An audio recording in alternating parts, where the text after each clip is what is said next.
So this is Gerard Daché. I am the Executive Director of the Government Blockchain Association. I'd like to thank and welcome all of the folks that are attending. This is part of our ongoing series of blockchain discussions that we do. We just did introductions, so we missed that part of the recording, but we're going to go into some opening comments, and then we have an open discussion where you get to hear from blockchain and logistics experts, have a conversation about what they see in the industry and where we're going. So, Joshua, why don't we Venkat and Hudson, why don't you guys go first, and feel free to share your screen if you like, and then after that we'll go to Joshua. Hudson, you want to go first? You want to set the stage? Sure, I'll set the stage. So today, Venkat and I are going to kind of share with you a discussion that we had with the National Defense Transportation Association. We had the opportunity to go out there and present three different tracks. We did a Blockchain 101 track, which kind of got the participants in the conference up to speed on what blockchain is and started to weave in as to how it could help them with take their common logistics problems that they're having today. So then we moved on into a Blockchain 201, which was really more focused on their business processes and how they would start thinking about, who would the participants in a blockchain network be to track all of their logistics stuff. And then we did an interesting hands-on lab that the participants were actually able to go in and set up a blockchain network and or a node or what have you, and then start to do play around with smart contracts and some of the basic functionality there. So it was a little bit more advanced track, and we got a lot of participation out of that. And I think there was a lot of really good information that was shared. So to kind of kick things off, I'm going to share with you guys a couple of the slides that really were more for discussion and trying to get the folks in the conference thinking about, the way they do business today and how blockchain could help them. And let me figure out where my slides are. So I'm going to, there we go. Venkat, were you with him when he did the presentation? Yeah, we did it together. Awesome. Here I got a lot of activities going on. I apologize. So we kind of set the stage. This is kind of the current workflow of military logistics. I kind of gave you a little bit of my background in the introduction. I was an armor officer and branch detailed into finance. And when you're a junior officer and you're overseas, you get a lot of additional duties as assigned. One of my additional duties when I got to my finance battalion was as a unit movement officer. And that unit movement officer is in charge of any time we would deploy as a unit. We have to track all the equipment. You're tracking down DODAX and all these different identifiers to ship equipment. Whether you're going on a field training exercise or you're going on deployment. And I was a deployment unit movement officer. We went to Kosovo, so we had to ship all of our gear from Germany to Kosovo, and that was it went by rail. It then transferred down to a port where they picked it up, and it ended up in Greece. We had to make sure all of our people fell in on the equipment in time, where they're there to kind of pick it up at the port of entry and then convoy. Well, as you can imagine, there's a lot of different different documentation that goes through with that, right? Maybe not the purchasing documentation in the scenario I just talked about, but there is the shipping, there's the inventory, there's all the customs documents, there's the inspection documents once you get to customs, and then finally the release, and then you do that all again in reverse when you're coming back. So that was kind of like the process we laid out up front, and we talked about the pain points in between. And then this is where, between this current workflow and the 2B workflow, this is where we started to work with those guys and identify, at each point in this process, there's a document that flows. And then, there's a way that you have to go through and inventory this document. And, blockchain can help with that, with the efficiencies. And then, Kat, you want any voiceovers on this one, or you want to go into the kind of the 2B? Not on this one. I will say self-promotion for a minute there. On February 4th, I'm participating in a webinar with Salesforce and a blockchain product company out of India. We are jointly going to the topic is actually supply chain and logistics. And we're going to showcase a demonstration of a simple logistics problem solved by blockchain on COVID vaccine, transportation and management of the COVID vaccine across the supply chain lifecycle. Just a thought. That's something, in addition to this, we're working on as well. Hudson. Oh. Yeah. Hudson, what kind of pushback or questions when you were dealing with these DoD folks, were they generally positive about blockchain? Were they skeptical? What kind of interaction were you having with them? Yeah, so I think overall it was positive interaction at times, and I think the fact that we're going virtual in a lot of the meetings, and this was, oh goodness, this was probably one of the first virtual conferences I think these guys had attended. It was we were trying to pull more, right?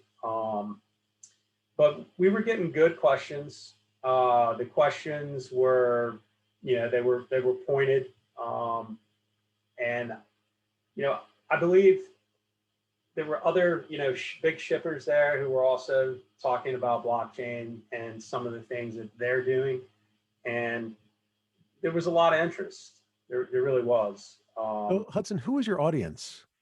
So you had, basically it was folks from all the services, military services.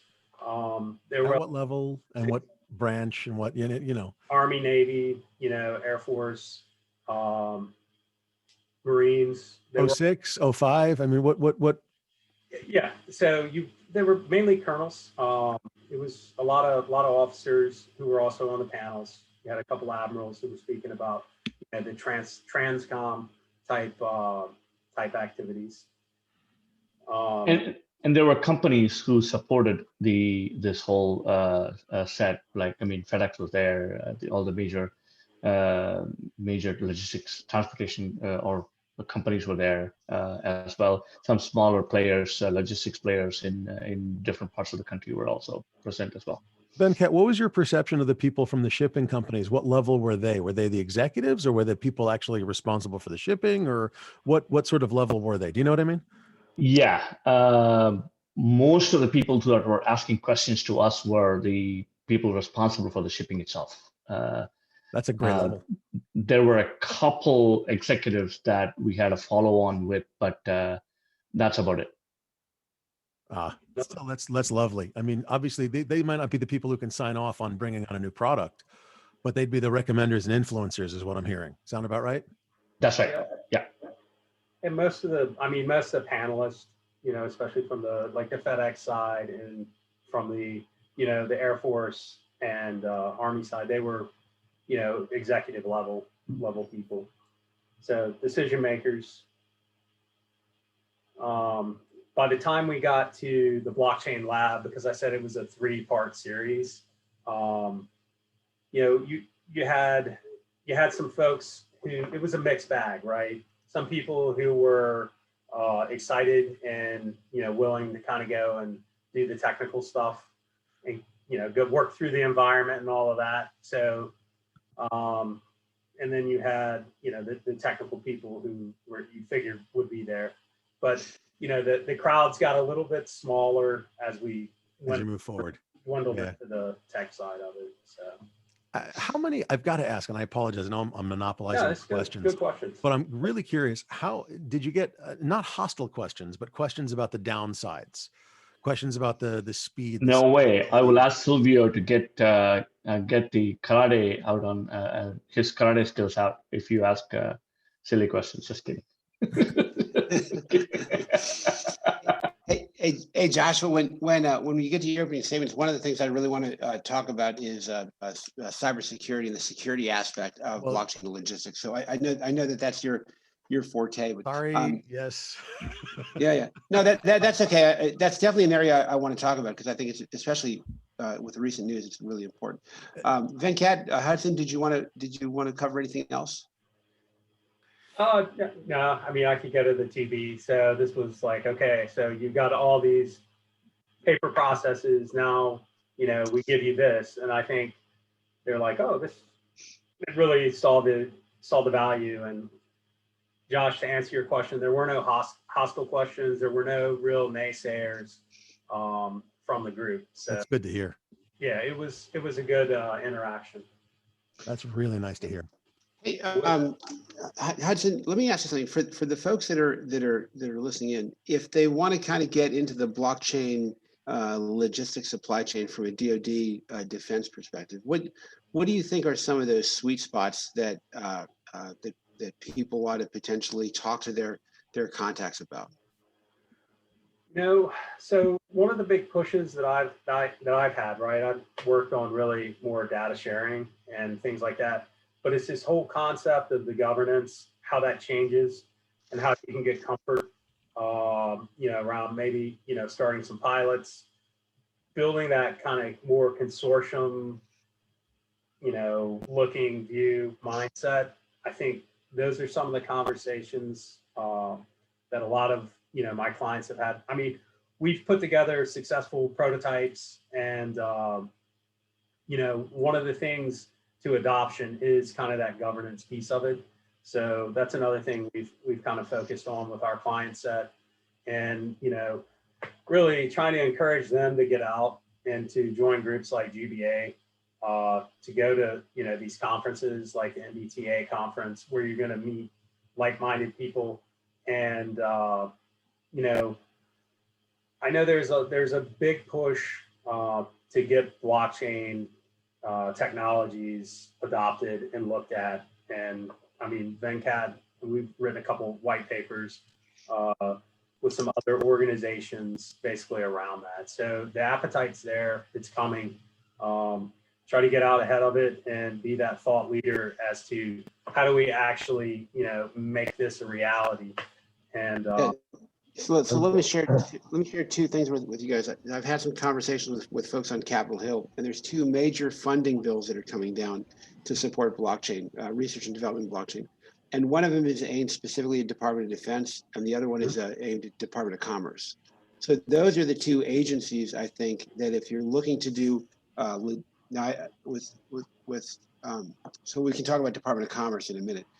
In the area of DoD, recently, I was talking to somebody who's very successful at selling election systems, blockchain-based election systems, and they told me that the selling point was cost, right? That there's a lot of around elections. There's a lot of ambiguity and regulatory and all political and all kinds of stuff, but where they were able to make the biggest inroads is in telling people about how this would essentially drive down costs.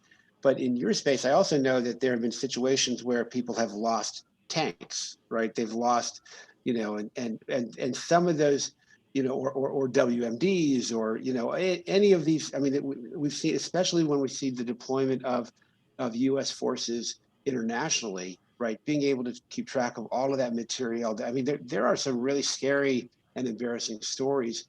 Which of those two drivers do you think resonate more with the folks that you're talking to? Do you think it's cost, or do you think it's integrity of the supply chain? So honestly, with DoD, they have a huge supply chain integrity push that they're going for. The cost, 9 times out of 10, you're not going to get them on cost, right? I mean, if they're going up, if you got 1 or 2 solutions, then it would be based on cost. But just an idea in general, you gotta, scratch that mission need. And right now they've got a huge push with supply chain integrity, being able to track like the provenance of specific parts that go into bigger weapon systems and things like that, because they've got the the regulations that say that everything has to be sourced by U.S. sources, so they can track that there hasn't been some sort of supply chain interdiction. I think it was 2 or 3 years ago, you had the Chinese who were putting a relay device on a computer chip that was the size of like a grain of rice or something. It was a big news article that came out. Oh yeah, Super micro. Yeah, exactly. Yeah, you guys got it. So things like that. I think that those are the selling points for defending and securing the supply chain. That will be what resonates with them. Hey, Gerard. Yeah, Paul. Well, I was just going to say, just to add to and these presentations are great, and we've seen some similar ones. I would just say to the group, where we've had success is it's tougher going directly to the agencies, but if there is a supply chain software company or a supply chain logistics company that already has contracts, they're looking for DLT solutions. And they become your entry point, as opposed to trying to provide, if you've got somebody who is already dealing with the DLA, who we're in discussion with, then there's the doors open much more easily, and you're riding on the coattails of the people already in. Right.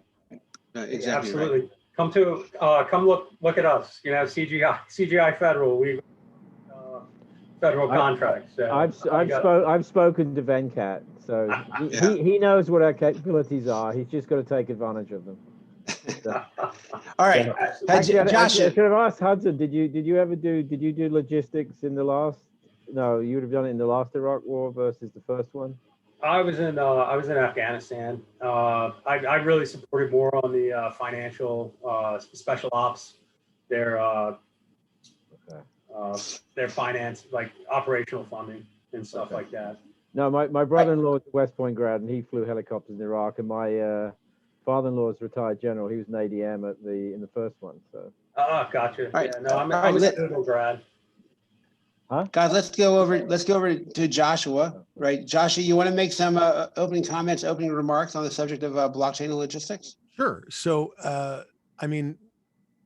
it's interesting because I'll be honest, most of the time I talk about blockchain DLT stuff, I have an audience that is like, what is this blockchain thing? It's hilarious, the difference in conversation. I'm enjoying this, let's put it that way. But like, for example, I teach a lot of the ACAMs, which are the anti-money laundering people in the country for the banking industry, about what blockchain is for money laundering, and it blows their minds. Absolutely blows their minds.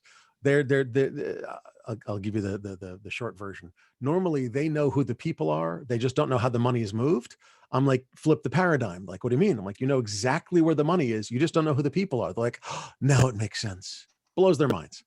So I have a lot of fun with this. But with you guys, and gals, it's fascinating because I get to talk a little bit deeper about what the uses of blockchain are, not just introducing the technology. And if anybody has problems with blockchain understandings, yell. I'm happy to discuss. Just in case, just pointing it out. No, in terms of logistics, it's fascinating. I deal mostly with information, but information has a logistics chain just as goods do. Okay, we deal with supply chain risk management. That's part of NIST CSF. That's part of the NIST cybersecurity framework. We deal with bill of materials. I mentioned before, software bill of materials. That is, if you're in the serious geek technology world that I'm in, you've got things like OpenSSL had a vulnerability. Well, so many products had OpenSSL in it, and nobody knew it. So Heartbleed took over the entire world for what, a few weeks? Okay. So we're talking not so much about the movement of goods. We're talking about the bills of materials, the manifests, what's in what you use every day, what's in or what's carrying your information from place to place. The SolarWinds debacle over the last few days, which I'm sure all of you have heard about. I'll be fascinated, Pedram, to talk about why blockchain is inherently insecure or secure. And I will disagree with you. And I'm happy to talk with you about the security of it at a future date or later today. I'm totally cool with that. It sits on insecurity. You're incorrect, sir. It sits on cryptography, which is secure. Now, if you want to start talking quantum cryptography or quantum decryption, we can have a chat. But unless you want to talk about that, it sits on cryptography, which is secure. But again, I love to talk about that stuff, Pedram. Yeah. Am I saying your name right? Is it Pedram? Pedram? Yeah. So let's do this. It's Pedram. Yeah, Pedram, let's thank open it up. Yeah, I'm going to open it up to Q&A, and we'll put this topic on. And Pedram, I'd love for you to share your thoughts with us when we do that, and that'll be a great conversation. But keep going, Joshua. So okay, so I mean, here's the simple thing. I just wanted to add on to that comment. You said information is what it is, and you know, if you look at the participants list right now, who's the real Silvio? Well, you know, Silvio asks himself that every day. Okay, let's be clear. But if you look at the participants list, right? So this is the underlying technology. The underlying technology is not cryptography. The underlying technology is the personal computer. The personal computer sits on a pile of insecurity. And you just made an example of it with OpenSSL. And I just made an example of it because you can't tell me who's the real Silvio. Well, it depends. Pedram, wait, that depends. Bear with me for 1 second. What I mean by it depends is if I knew Silvio from meeting him in real life, from shaking his hand, having a conversation with him, enjoying his company, because obviously he's a nice guy. I mean, obviously you can just see from that curl of hair that drops over his glasses, which I can never replicate. He's obviously a nice guy, okay? And if I've met him and I know him personally, and I've known him for decades, I mean, Silvio and I, we go way back, like all of 10 or 15 minutes. And, you know, can I then know that that's the real Silvio? And the answer is maybe. Over a Zoom call, not as much. These days with Adobe Voco and face-to-face or deep fakes, as you might know them by, it's a lot harder to do, okay? So there's a lot of ramifications to what you say. But if you want to talk the security and the foundation of, and somebody said it earlier, I apologize, we all believe that security sits on faulted base principles, which is why asymmetric encryption was brought about, so that I can send a message through an untrusted channel and still have it get across in a trusted fashion, okay? So that I can, no, don't turn the camera off. You want to do that? Come on, turn the camera back on. We got to see your face. We're good. I don't care if you're scratching your back. We're good here. So what we've got to do is understand that we may sit on untrusted primitives, untrusted situations, untrusted channels of communication, but what we have to have are methods of communicating securely across those untrusted channels. That's the entire Byzantine fault problem that blockchain and cryptocurrency and so on and so forth rest upon, are they not? Okay. Yeah. So if you have a Byzantine fault problem, which is that you have an untrusted channel, for example, in the military world, and Hudson, back me up on this or laugh at me, feel free, whichever works. In the military world, we often have untrusted channels, okay? Has the enemy broken this encryption? Has the enemy gotten a tap back in the 40s and 50s on that wire, okay, or whatever it is? Have they developed a capability of tapping fiber optics that I cannot detect? You always have to assume that they have a capability at least one level beyond what they have demonstrated to you. Hudson, so far so good? Or am I speaking out my other orifice? No, you're sounding good. Okay. You haven't broken yet. Thank you. So if we have to determine, or excuse me, if we have to assume that the enemy is only secure if the bad guys are less than 33%. Look, if they're betting against you in poker and there's a team against you, you're screwed. Okay, let's be honest. So you can only let it go so far. But anyway, and by the way, there are ways to get around that. But anyway, if we have to assume that the enemy has capabilities at least one level up from what we've had demonstrated to us, we have to come up with solutions that are at least 2 or 3 levels beyond that. That's, again, and I'm going to harp on asymmetric encryption. It's one of the most brilliant inventions of our time. And in my world, okay, sorry, I'm a geek. In my world, asymmetric encryption is unbelievably beautiful, wonderful, and a real pain in the ass to get working properly. Yes, I agree. I have no issues with encryption. I've actually worked on quantum secure S boxes. My issue is that if you look at blockchain as like a diamond, you know, then compared to a diamond ring, what breaks on a diamond ring? Is it the diamond? No, it's the prongs. It's the setting. It's always the prongs. So what I'm saying is the prongs make blockchain insecurable because you're looking for Byzantine fault tolerance or quorums. But the issue that we're talking about here is that the information mediums can be compromised. Yes. Okay. So your point we've already just done it on this call where we're talking about blockchain logistics security and the military, well, there's probably state actors and some unencrypted connections. On some of the encrypted connections or unencrypted connections? Sorry. I said there's unencrypted connections. Unencrypted. I didn't hear you correctly. I apologize. So you're right. Look, one of the truisms in information security is for a sufficiently large network, you do not know how many people that you do not want in your network are already in your network. Okay. It's a truism because most of the time it's true. And so we can sort of take it for granted. All right. You know, I had a large government contractor, US government contractor go, you know, what's the likelihood that we've actually been breached? I said, 100%. They said, wait, what? Exactly. You have 75,000 employees and you didn't specify a time frame. So I'm specifying from the beginning of when you had your network to now, over that time period, 100%.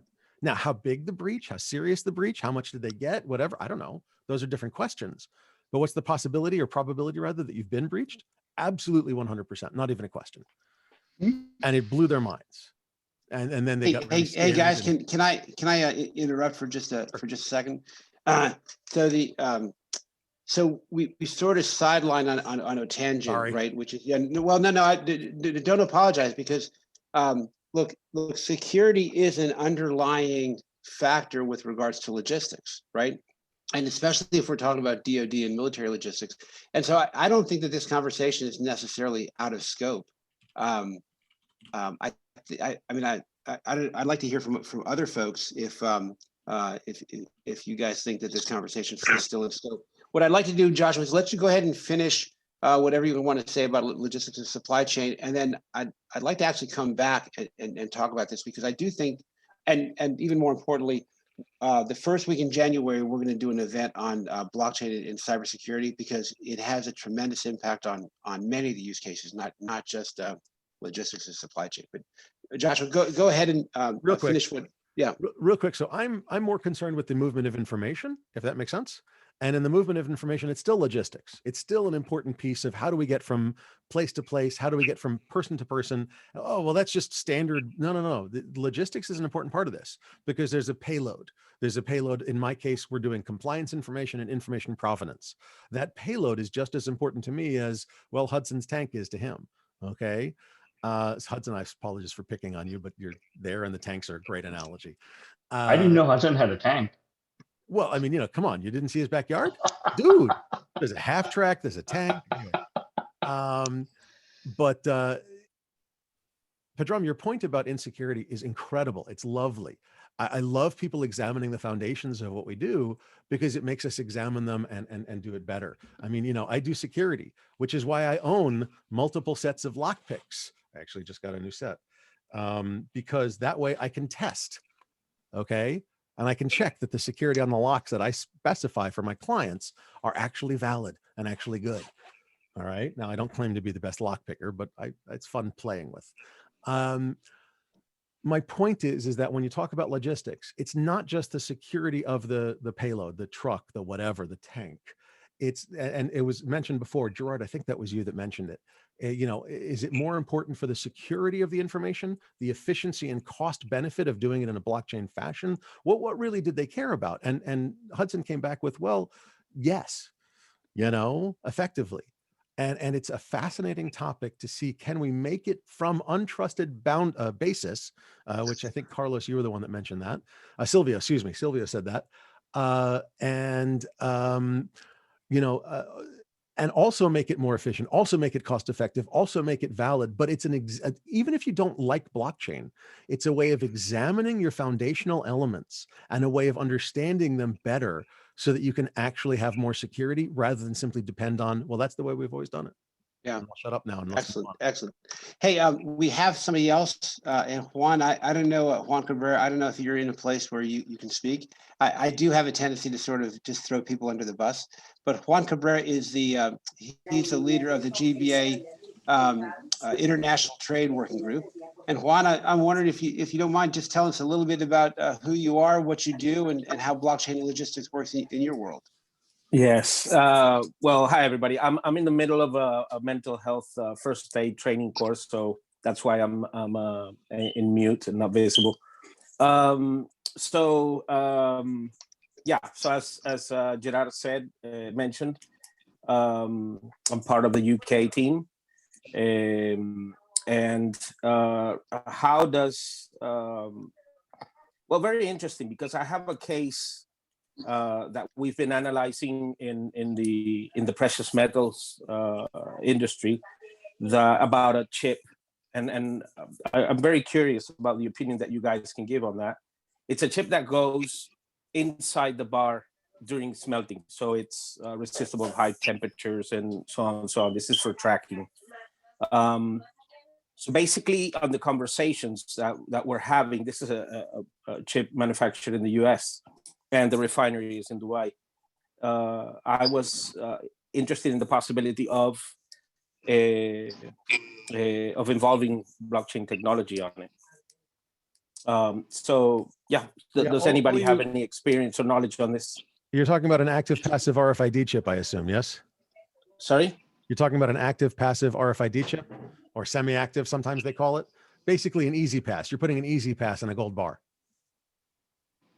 The chip goes inside the bar. Yeah, no. So you can imagine inside the bar. Does yeah. it do GPS tracking capabilities, or is it only an RFID number, serial number? No. You don't see the chip. The chip is inside the bar. What kind of chip is it? Probably a what are the capabilities of the chip? Thank you. Well, first of all, the chip. Well, the capabilities. I need to get the file out. But it is designed. It is made precisely to track it. That's the. I can get more information from the file, but what's interesting is that it withstands the high temperature. This is something that was is very curious for me. Now, how can we integrate blockchain technology on it, if there's any interest in that? You wouldn't need to. So how is it? Right. How is it tracked today? Sorry? How is it tracked today? No, this is new. This is new. It hasn't. Right. Yeah, we're studying the possibility of implementing it. No, I understand that. But without the RFID, what is the process of tracking it today?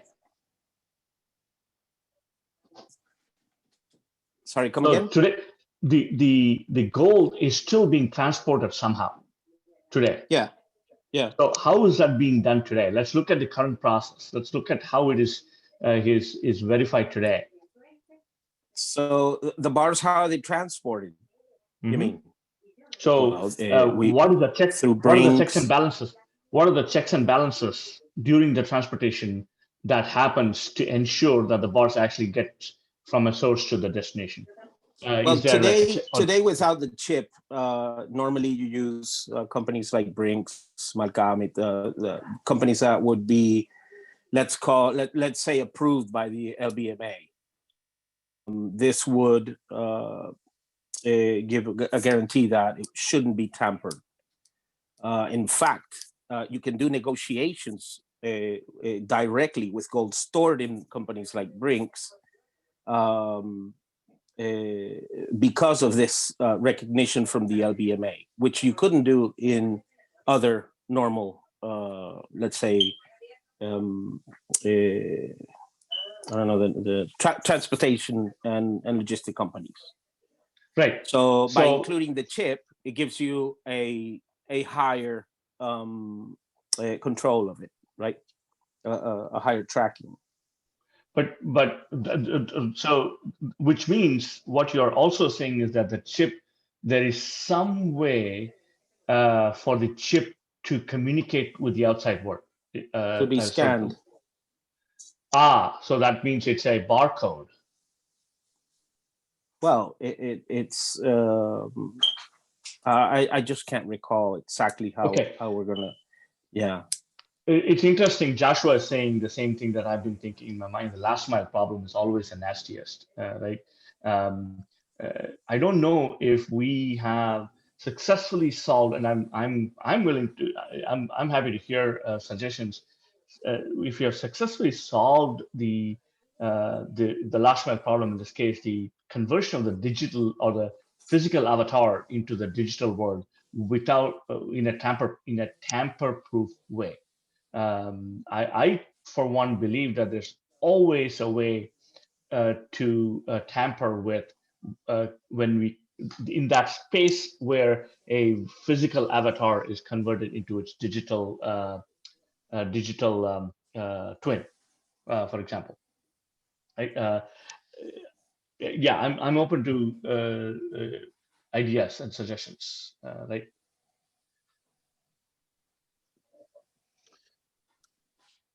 No matter what we do, no matter how we have, whether it's RFID, whether it is IoT device that's tucked into the chip, or no matter how we do it, there's always room for fraud, always room for fixing those things, if I want to use the word within quotes, in tracking physical devices, physical things moving. To an extent, information data tracking is actually easier in my mind. Hey, Juan, can you share? You've been doing some stuff with bills of lading also, right? Is it you want to share anything that you guys are doing with bills of lading? Well, the international trade groups, the international trade group, you know, there's so many things you can do. It's so extent, and this is one of the reasons why I joined the logistics and supply chain and several others.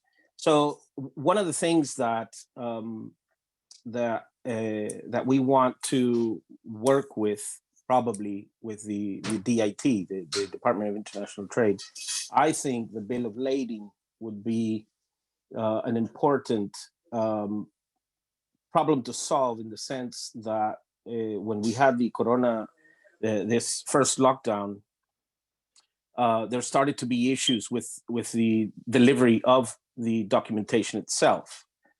So in the beginning, it was, you know, I understood that could be a possible,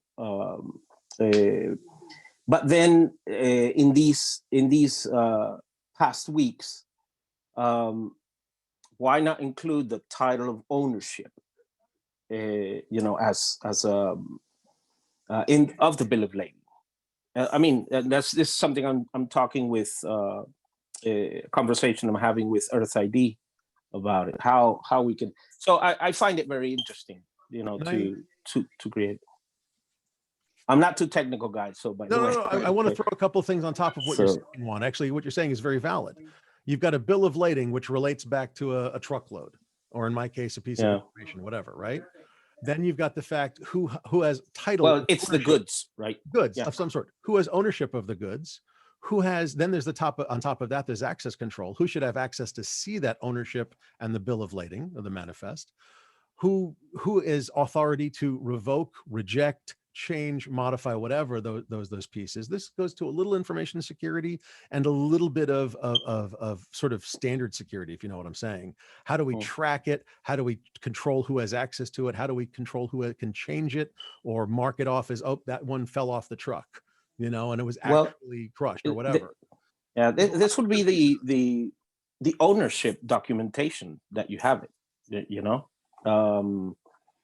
So going back to what we're doing in the International Trade Working Group, I'm very interested to knowing, you know, other possibilities of things that we can do together, and that we can probably present for the Blockchain Week.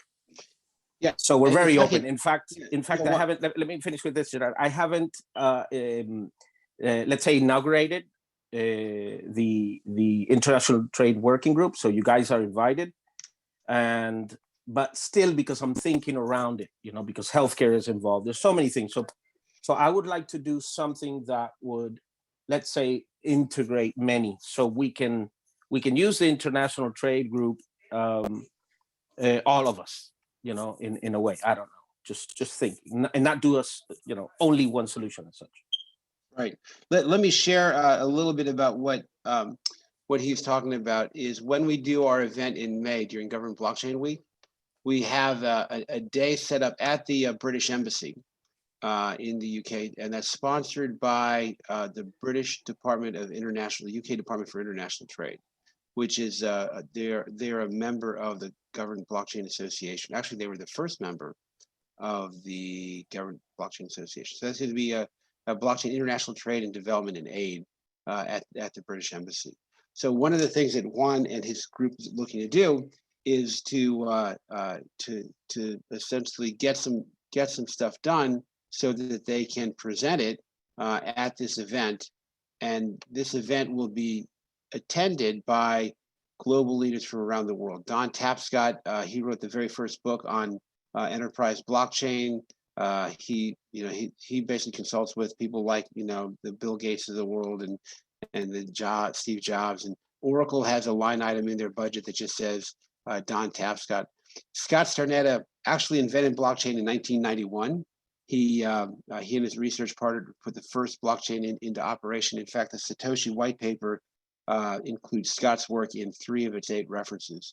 And then we're going to have folks from every place from Alabama to Kazakhstan, right? Australian Trade Commission, Australian Institute of Technology, Blockchain Intelligence Group, the Bucharest Romanian Court of Appeal. So in the judicial system, right, they care about logistics and supply chain. It's all about custody of chain of custody.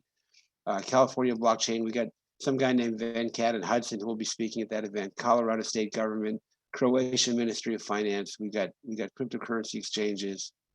We're going to have, National Securities and Stock Market of Ukraine. We're going to have Doten's going to be there. He's the blockchain architect for the London Stock Exchange.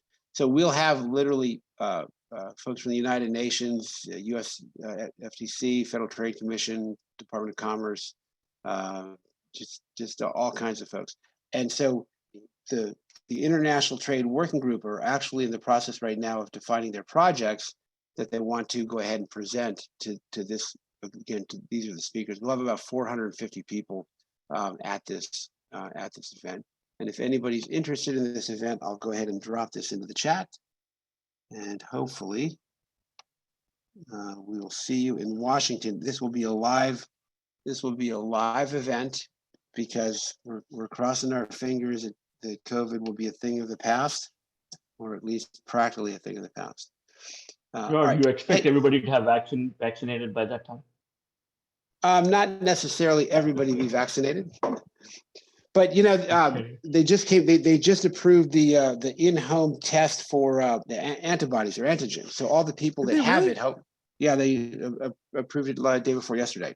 Yeah, so after the vaccine. I don't understand. Well, but the good news is now you know who needs the vaccine and who doesn't, right? Because if you've got the antibodies, you don't need the vaccine. Silvio, if I know you're speaking tomorrow at the event, but I'd love to hear from you about, you guys have done a couple of conferences with the airports and different stuff. I'd love to hear from you what they talked about, what their problems were, and what you guys talked about in terms of potential solutions that blockchain could address. Yeah, well, the conversation has shifted, I think, pretty significantly from needing more of like a shared cargo community system, a communication portal. Our idea was to do a sort of platform as a service that would connect all the stakeholders together, so that then we were able to track and trace the products. This year, when I was speaking at the ACRP, the Association of Research and I think the Aviation Research and Cooperative Program, the conversation was a lot around COVID and contact tracing. So I think it's worth noting that the cargo community system continues to be an important necessity and cornerstone to lay down a foundation of sharing data amongst other stakeholders in the system.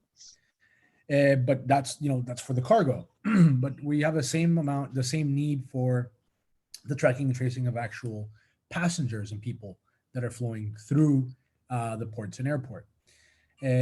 More specifically, COVID testing, maybe even on site, and then the refrigeration requirements for something like that, and the implementation requirements or something like that.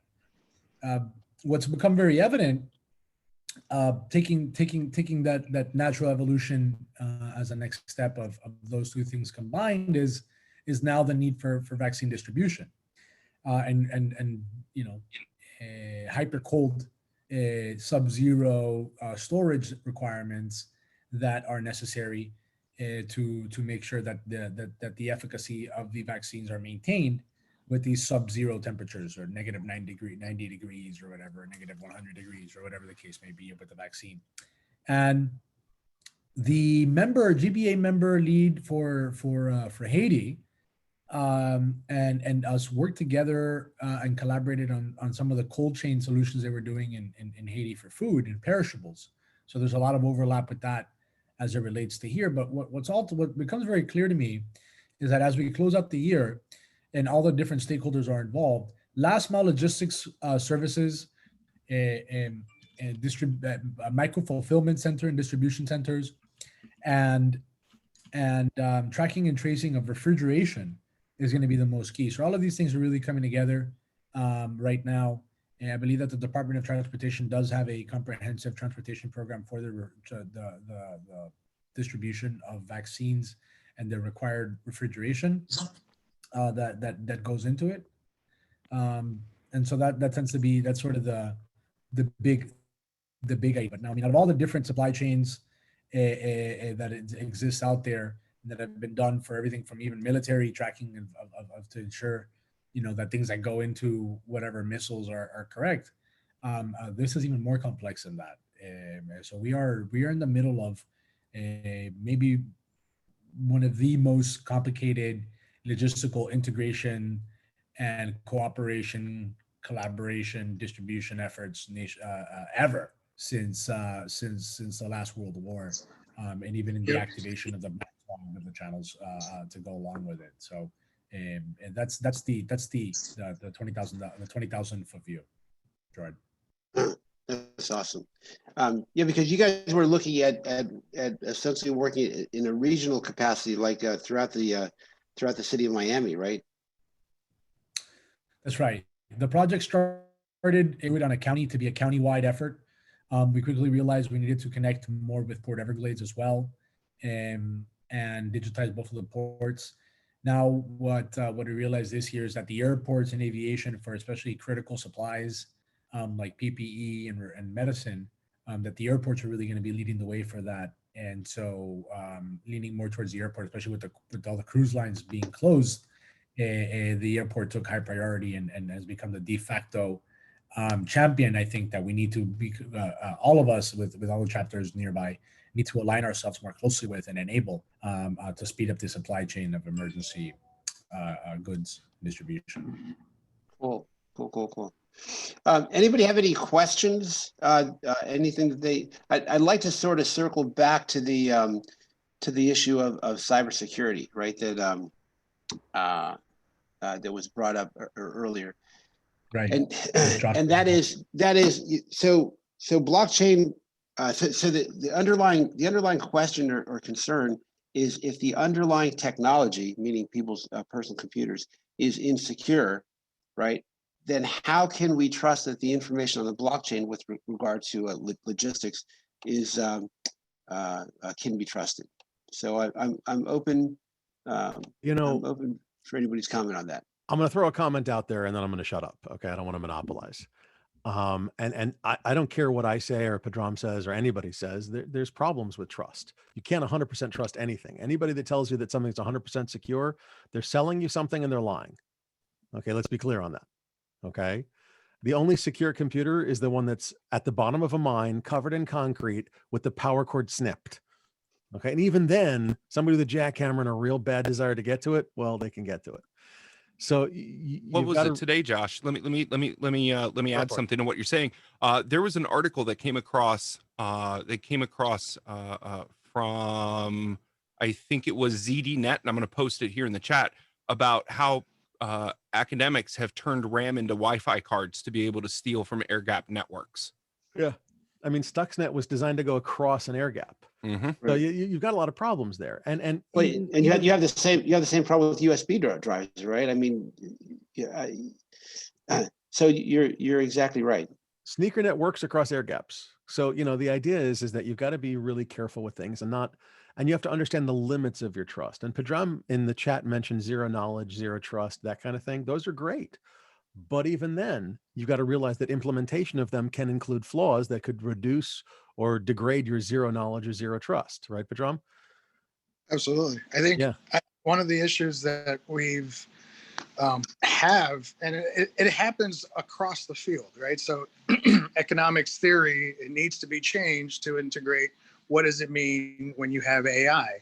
Cybersecurity needs to be changed. What does it mean when you give an AI a microphone, right? Because you could have multi-million dollars worth of development in your AI algorithms, but if I have a microphone close enough to your GPU, I can infer the hidden layers of your neural network. So it's like, these are not levels of cybersecurity that we're frankly competent enough to address. If you really want to look at how do you deal with this securely, what you have to do is look at China, right? They've got their own operating system. The government spends billions of dollars in cybersecurity on their own platforms, and we don't. Yeah. So yeah. So you've So we're 30 years behind in cybersecurity, and now we want to do blockchain, and it's like, right. Yay! Well, but a lot of shit's going to need to get fixed first. Right. Gosh, there's so many topics I want to take this on. What's the solution, right? How do we, to the best degree possible, secure that underlying cybersecurity hole so we can trust our logistical supply chains? Well, actually, that's really interesting, because one of the foundations of blockchain is the idea that some people or some organizations or some entities, whatever you want to call it, are untrustworthy, right? Mm-hmm. Well, just extend that. The idea is that at some point there will be a disaster. At some point there will be a problem. At some point there will be an issue. Blockchain is not, we talk about chains of custody, perfect chain of custody, and these are true. You can get an amazing chain of custody, but it doesn't mean that at some time in the future someone won't break it. So what we have to do is we have to have contingency planning. We have to have incident response plans. We have to have, hey, even if it's a one chance in a million, guess what? Somebody's going to take that and they're going to hit the jackpot. They don't have jackpots 100%. On lotteries, and they don't have people buying lottery tickets because no one wins. The corollary of that is that they don't build billion-dollar casinos because everybody wins. Okay. All right. Well, listen. Let me ask this question. Sure. I want to go to Bitcoin for a second, because I'm a big fan of decentralization, and I think that solves a lot of problems. Right. How does this issue of the underlying security hole, right? How does that relate to the fact that on a Bitcoin transaction, the message gets broadcasted to lots and lots and lots of nodes, people, and entities? They're all involved in validating, and does that Byzantine fault tolerance, does that essentially does that solve it? Like, what's that? So you want to go to Bitcoin? Great. Let's talk about a 51% attack. I mean, because I can have an absolutely legitimate chain with perfect transactions and wonderful transparency and everything, and a 51% attack can come along and destroy my chain and add its own chain. Right, but if you did that, I would have complete visibility that it happened. So at least you could, you could, but it's still and the larger the network, right? The larger the network. So for somebody to, and there was a 51% attack on the Bitcoin network in 2014. Yes, there was. But for someone to execute a 51% attack on the Bitcoin network today would be much, much more difficult. It would and it wouldn't. As a matter of fact, in 2015, I'm not sure, there was a hashing pool that actually voluntarily reduced the size of its hashing pool because they realized. That's the same one I'm talking about, right? No. There's different then, because there was a 51% actual attack. They did not perform a 51% attack. They realized they had the opportunity to do it and went, whoa, we're trying to be good guys. Let's not do that. Right. It's essentially called the same thing. It wasn't actually what happened was that as their hashing rate became larger and larger, and it's a decentralized public view, so everybody could see it. If they crossed that threshold, they would have destroyed their investment and all their holdings. So they voluntarily scaled back. So all I have to do is decide not to make any profit. I start a hash pool where I'm putting all the money that we get back into the people, which means I have a higher return rate on your investment, right? And then I'm going to be attractive. And all of a sudden I have 51%. It's going to take a long time. I might have to have access to hydropower for cheap electricity, but I could do it. That's not a question. I could do it if you wanted to. I think you could do it in 2015. I don't know if you could do it in 2021. I know somebody right now who has 17% of the entire hashing power of Bitcoin. Him Yeah. with what he already has could do it in a matter of a year or two. Not a problem. It's possible. Yeah. And the other side of it is just to be able to give it that security that it has now, it has to do something to deal with Sobel attacks. So essentially, if you're talking about a storage of value, which is designed to protect assets and protect the world, you're using the wrong medium, because most of our, loss are going to be directly related to global warming. So the bigger that hashing pool gets, the worse off the planet is going to be. And a lot of people say, oh, we're 40% of Bitcoin is solar powered, but that 30 or 40%, you're talking about hundreds of millions of homes that you power with that. I want to sort of stick on the security aspect as opposed to the environmental aspect. Because I think environmental security is related to everything. If we get sick and die and all the fish are gone, then the cybersecurity is not going to matter for sure. Well, but my question is, again, if you have a supply chain blockchain and it is centralized sufficiently, right? Does that provide insurance against the underlying vulnerability of the computer? Oh, stop. You've asked a very good question, but we have to answer it in a specific fashion. If you can properly come up with the risks and threats, we can probably come up with counters to most or all of those risks or threats. But you have to phrase the problem correctly: the use case, the problem, the risks and threats. You have, you want to prevent against a 51% attack? We can use a permissioned blockchain and be very careful about who is permissioned. And there's all kinds of compensating controls we can put in place against that. Okay, does that make sense?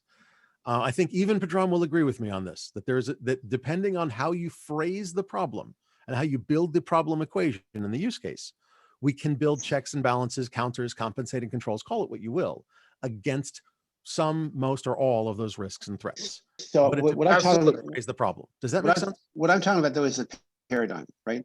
I mean, we can put walls and gates around something to secure it, which has historically been the paradigm. My question is, by taking those walls and gates out and essentially decentralizing it to the point that, say, Bitcoin is decentralized, right? Take the word Bitcoin out and put democracy. Because what you've got, no, I'm actually not joking. There are checks and balances built into our democratic institutions here in the US. If those checks and balances are subverted, because it is a decentralized democracy, everybody has their own vote, okay? And has a vote, I should say. If you bypass but those checks and balances were built against a very specific use case, a very specific, if you'll excuse the expression, business case. So, the paradigm of democracy, do you want to go back to ancient Greece? They were democratic to a certain degree, but they were city-states. We are nation states. It's a very different, and nuclear weapons changed the equation slightly, just saying. So, any paradigm is amazing in the idea, but in the execution and the implementation is where the devil lies, the details. Absolutely. Have you guys ever heard of helium? The gas? So helium. No. So helium is actually, it's a Byzantine fault tolerance that is built on Erlang. It handles Honey Badger protocol, 10,000 transactions per second. It's designed for scalability. And that's a little bit closer to what you're talking about when you say, is there a way for a blockchain to compensate for the underlying vulnerabilities of the computer? When you're saying, that computer is a Raspberry Pi, then you've reduced a lot of the vectors. All the way? No, but you're going to have to get further and further and further to known hardware, to known specific things, and processes that check that. The fact that the Supermicro had like a hidden chip in it for a decade, that's insane. That's insane. Yeah. Look, Gerard, please understand, neither Pedram nor myself are saying that you're wrong. What we're saying is that you have to specify what you're talking about in order to get an answer to your question. Yeah, we're consultants. Sorry, what was that? Venkat, what was that? He said, We're consultants. Yeah, I mean that's well, okay, yeah, true, but it's because we've been burned by too many people going, "Can you fix my stuff?" Well, Yeah. tell me what your stuff is. You know? I'm joking, but you're right. It No, depends. you're right The too, answer is- man. It's true. I'm a big fan of decentralization.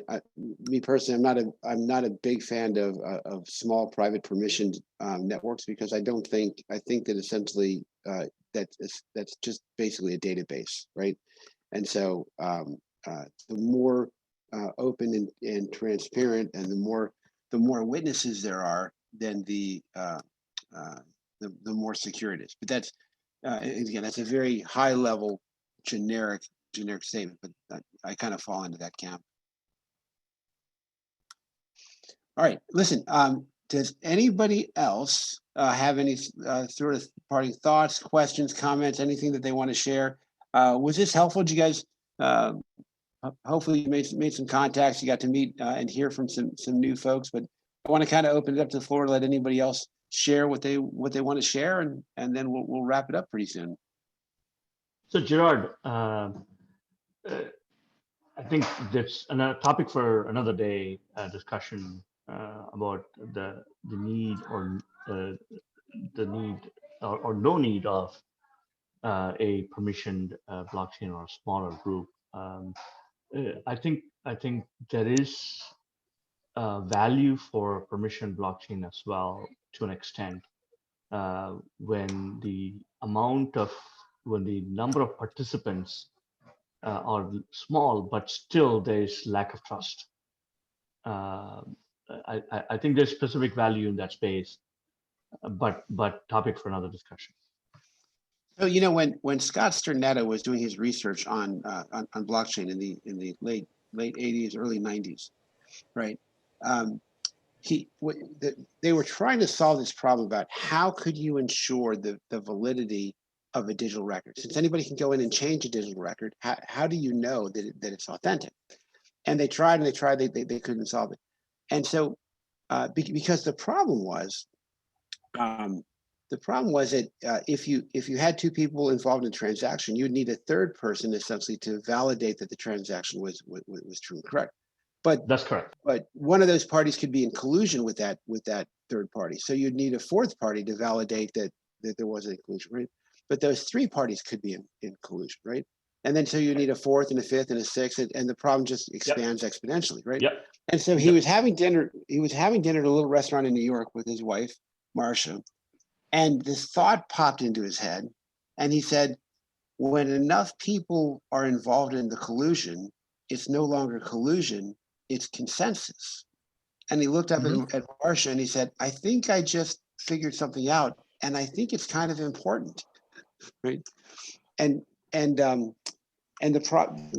My problem with small permissioned blockchain networks, and I understand that we might have to go through that, just like we had to go through 8-track tapes to get to streaming, right? We had to go through records and cassette tapes and 8-tracks, and right, it's all part of the maturity, the evolution of the technology.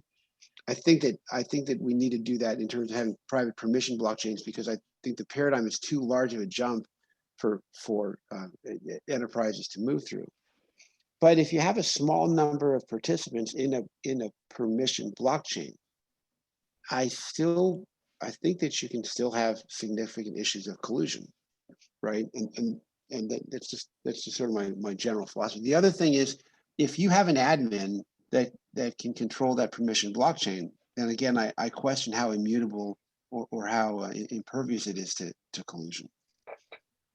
So that's one of the factors that we talk about. That's why Pedron was talking about zero knowledge, zero trust. Right. Okay, so guys, my name is Derek. I'm an entrepreneur and an innovator in Ghana. So I would like to contribute to what we are saying about how to attain that level of trust during the supply chain of the logistics industry. So I was thinking, for blockchain, the main goal is decentralization. So if we could pick a number of stakeholders and a number of consumers and combine these two to become special nodes these two could verify transactions on the network, and they could check and balance each other so that we could reach that level of checks and balances. So there is no need to change the whole infrastructure of the blockchain to make it suitable to the processes of supply chain. We just need to pick the main important nodes that are needed for the process of the whole supply chain to move on, and put them into one box for them to check each other.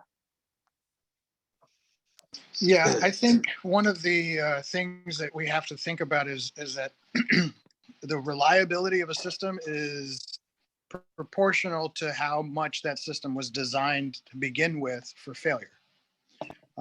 And we also have to understand that the governance is an important thing, because I'll give you the perfect example. Banks, for instance, you were never allowed to walk into a bank with a face mask. And now all of a sudden you're not allowed to walk into a bank without a face mask. Right? So like, systems are not designed to fundamentally have their core rules reversed. And Yeah. Face ID didn't work with masks on for a while. Yeah. On your iPhone. At least my iPhone, it still doesn't work. Yeah, it still doesn't work for me either. First of all, I'm so grateful that we got some input from Ghana. And guys, just for my benefit, would you guys mind throwing in your location into the chat so we can just kind of get a visual of where everybody's calling from? And I think, Derek, I think you're exactly right. I think it really is a function of design and stuff like that. So. Well, Okay, it's so also a function. It's all a function of a governance as well, right? Yeah, let me give an example of what I was talking about, right? So I am working on this solar project that makes use of solar panel, internet routers, and a blockchain infrastructure to attain some processes, right? And offer some solutions to the general public. So let's take, for example, we have prosumers and consumers put into one circle of production, right? Now, these prosumers will buy the solar panels. That is a new hybrid form designed with internet routers. So we are creating a decentralized solar internet protocol, one of its kind.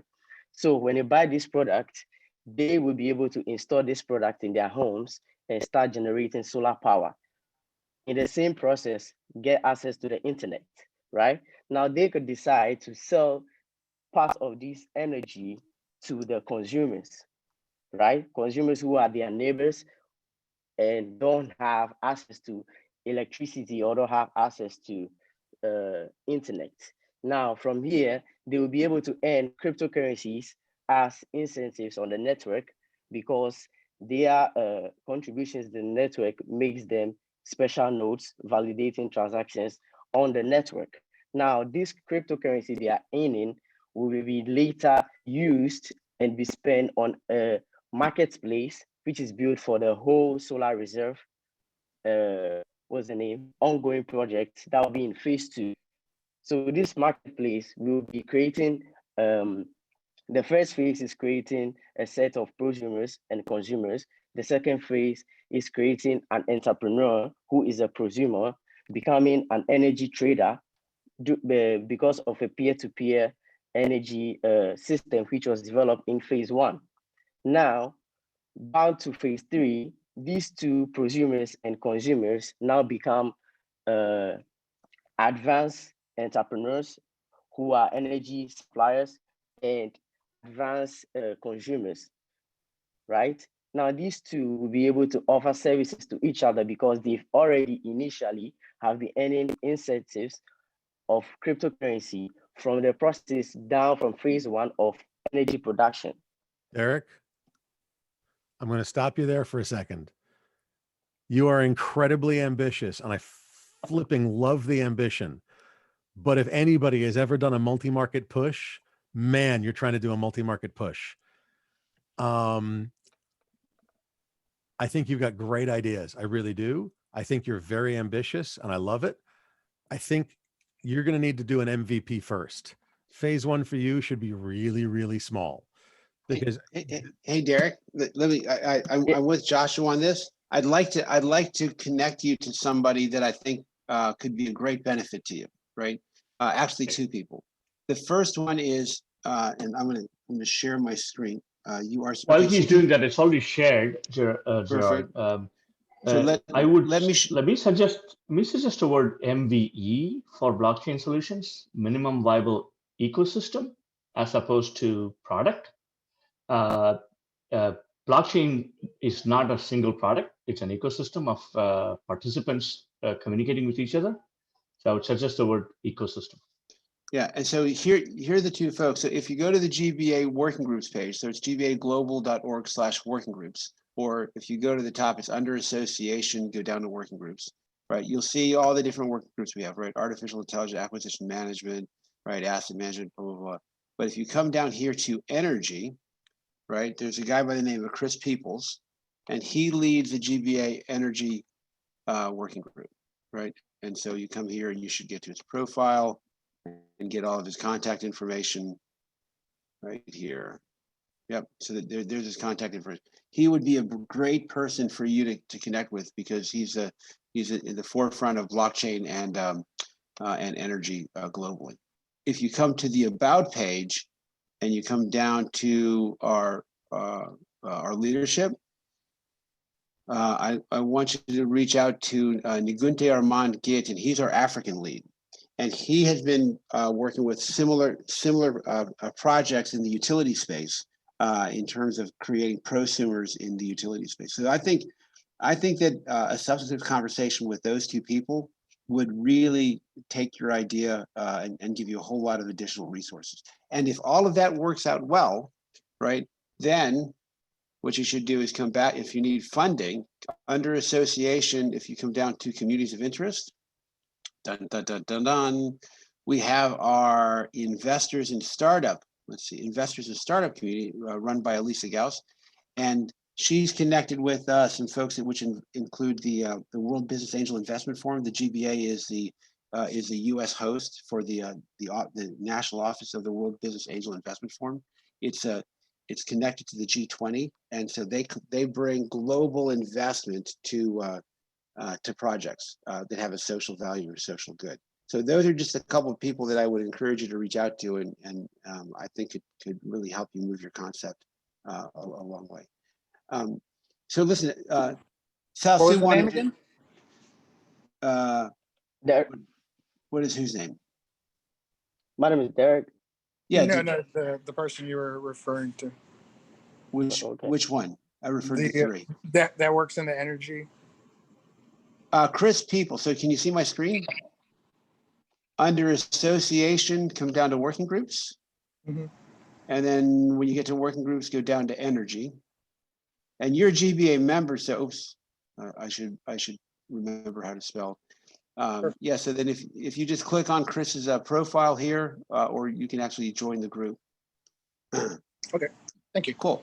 All right, now listen, Salsu comes to us from the United Kingdom, and he's been very patiently waiting to share something with us. So the floor is all yours. Hi, good evening all. My name is Salisu Uba. I'm a fellow of Chartered Institute of Procurement and Supply SIPS, and I am based in Glasgow, United Kingdom. So there's this project I'm working about on blockchain adoption in the oil and gas supply chain. And the project is funded by the Petroleum Technology Development Funds in Nigeria and at the University of Strathclyde in Glasgow. So basically, just to share with you about what I've been doing over the last 2.5 or so years. My research covers about, there's this issues that is lingering in the oil and gas supply chain for ages. Issues of lack of trust among supply chain partners, because it's a very complex supply chain environments where you have players in the upstream, downstream, and of course the midstream. And on the other side, you have a lot of things to do with regulations, the government interests, especially is in a country where the major source of revenue is coming from the oil and gas. So it's really, the problems are really massive. And all of a sudden you have a technology that has the potential to create, most importantly, the aspect of transparency. And we have seen a couple of startups in the oil and gas industry in Nigeria, but the industry is not looking into that as an option. So part of the research that I'm conducting is to use a model called UTAUT, Unified Theory of Acceptance and Use of Technology model, to understand the perception of stakeholders around blockchain adoption. In essence, the research is expected to contribute in understanding the perception of the stakeholders, not just for the sake of the research, but in practice, what that means is it will help potential solutions, blockchain solutions in the industry to focus on key specific areas of interest. Let me give you an example. Based on the data we've collected, the industry is the supply chain in the industry is quite fragile and is cost conscious. So therefore, one of the key questions that one of the executives of the IOC in the industry asked me was, how is supply chain going to solve or reduce operating cost to us? I mean, we have a technology that is working for us, and don't forget the fact that even the SAP, we recently adopted as SAP. So, I mean, some of these findings can really help in terms of the industry players in blockchain. I mean, the developers and the companies with interest in energy and oil and gas. So I think beginning of this year, I presented a paper on the role of organizational behavior on the adoption of blockchain in supply chain. And the paper actually was the first runner-up of the Best Paper Award. And part of the findings was actually captured by, there is an association called the African Chamber of Digital Commerce. And they are looking at how the outcome of the research can actually affect blockchain applications, especially in, there's one consortium in the US of blue chips, which is, I think, oil and gas blockchain consortium. So, I mean, just to share with you some of the project that is ongoing. And to me, it's not just about the technology, but understanding the sciences and the non-technical aspect of the technology, because at the end of the day, you can have the best technology that has the potential to solve the problem. But at the end of the day, if you don't look at the processes, the policy, and the people, process, and the policy, it may not actually work. So, I mean, it's quite interesting, not always to talk about the technicalities of technology, but to look at the management aspect, to also look at the aspect of change management, people's behavior, and stuff like that. So just to share, Celso, two things.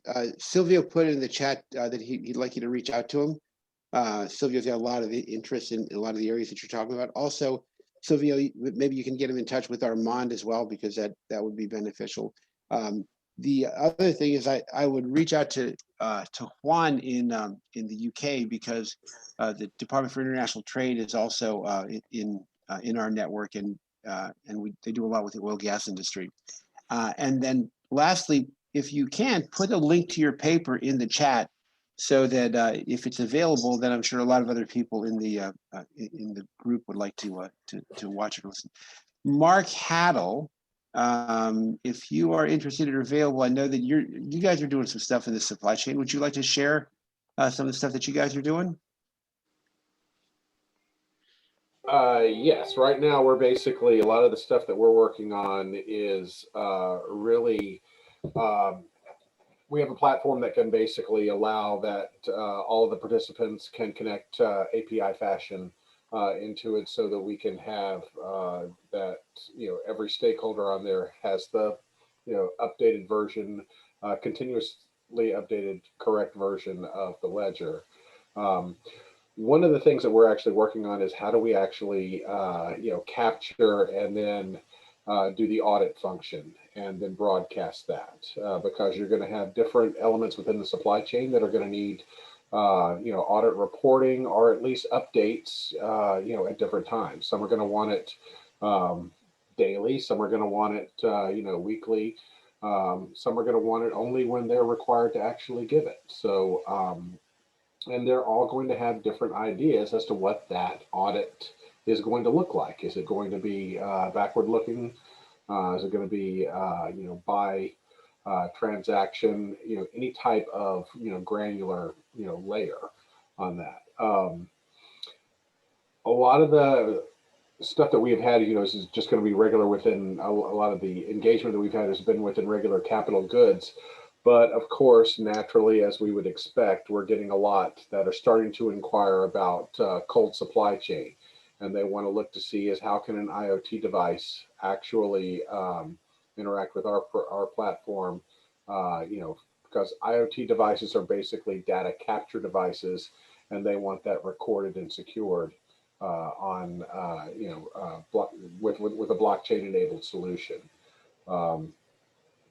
That's really much of what we have been working on. But one thing, now that I have the floor, one of the big discussions that has really gained traction a lot within the past week, and I've been thinking about this for the past year, really, but you're having a lot of blockchain-enabled solutions that are nearing commercialization. And you are having a lot of people saying, how do we actually price? And what is the business model for a blockchain delivery?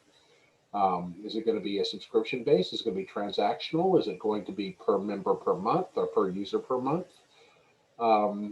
And that, I think, is something that we really, as a community has been, fairly asleep at the switch, because a lot of the answer generally starts with it depends, but doesn't really go far past that. Has anyone else come up to where they have a solution that is getting close to the commercialization phase to say, if you have a client that says, I love this, I want this, how much is this going to cost me? Mark, I love you. I'm so glad you brought that up. Because I want to announce two things. It's not widely publicized. We've been talking about it internally, right? So as you know, many of our working groups are working on solutions, and one of the most exciting areas of solutions we have is under resources. If you go to the government business blockchain platform, the GBBP, and I'm glad, I'm thrilled that we talked about Raspberry Pis. The GBBP is an interoperable blockchain backbone, right? So it essentially allows anybody who builds a blockchain solution to connect to it. And we build gateways to different, Ethereum, EOS, whatever NEM, whatever blockchain platform you're using, right? So that it can move information and assets across blockchains. And then on top of that, we're building these different platforms. So like the Citizen Services blockchain platform, I think one of the first products out of that one will be a marriage license certificate. So as an example, Utah County has a marriage license blockchain solution, and the way their laws are written, the marriage, the ceremony has to be officiated in Utah, but the bride and the groom don't have to actually be in Utah, right? So when the pandemic hit and all of these offices were closed and couldn't issue marriage certificates, Utah County was issuing marriage certificates through their blockchain solution globally, right? So they can connect this blockchain solution to the GBBP as part of the Citizen Services blockchain platform and make it available through a white label to any other municipality around the world. So if you think, every municipality around the world has got to buy, build, maintain, develop their own solution for issuing marriage licenses. Now we can have one person who builds a solution, make it available through the GBBP, white label it to any county. So I live in Fairfax County. So in Fairfax County, a couple could pay their $40. Part of it goes to Fairfax County. Part of it goes to the node hosts in the GBBP, and part of it goes to Utah County that actually built the solution, right? And so we're building this. Each of the working groups are working on these different projects, like the emergency management platform. They're looking at 3 types of information, right? They're looking at threat, responder, and resource information along public health, civil disturbances, and natural disasters, right? And building ecosystems, right? So we're building all of these things, and in the working groups, right? The healthcare delivery blockchain platform is another ecosystem of solutions, right? That essentially we're making available. Well, we're an industry association. Our working groups are more like incubators, right? And when they get to the point of commercialization, we are in the process of launching GBA Labs. GBA Labs will then commercialize those solutions and create the revenue models back to the solution providers. And the key component to that is pricing, right? And again, with different blockchain solutions, gosh, you know what? We should do an entire call on pricing blockchain solutions. Right? Yes, we should.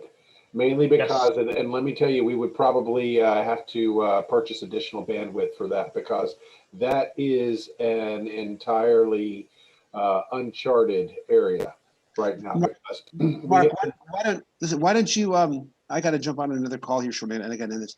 Why don't you reach out to me separately and let's talk about putting an event like that together, because I think a lot of folks would be interested in that. Guaranteed. Cool. Yeah. All right. I'm sorry. It's 1:53. So listen, we're doing another event like this tomorrow where we're going to have Silvio. We're also going to have somebody from India who's going to be talking about. They do a lot of stuff in the pharmaceutical supply chain. Paul, you're going to be on there talking about your platform, and Paul's protocol is freaking amazing. So by all means, if you're available, we'd love to have you on that. And again, it's the same kind of format. It's really kind of open discussion. This is our last one for 2020. Kathy and I are going to start loading up the calendar for 2021. If there's any particular topics that you guys would like to engage with, by all means, please reach out to me. I'm happy to throw that on the calendar. Was this interesting and helpful? I mean, do you guys like this? Do you want us to keep doing these things? Yes. Yes. It's nice. Absolutely, yeah. It's nice meeting people that know what they're talking about. It's nice talking to them. It's nice discussing, getting responses, hearing about problems, solutions, having a cool discussion with Padram. Yeah, dude, I got to say, I love a little conflict, right? I've been on some of these calls where it's so sterile, right? I mean, the speakers have one communication. I hate those things. I'd much rather have a brawl. I'd rather just be a consultant.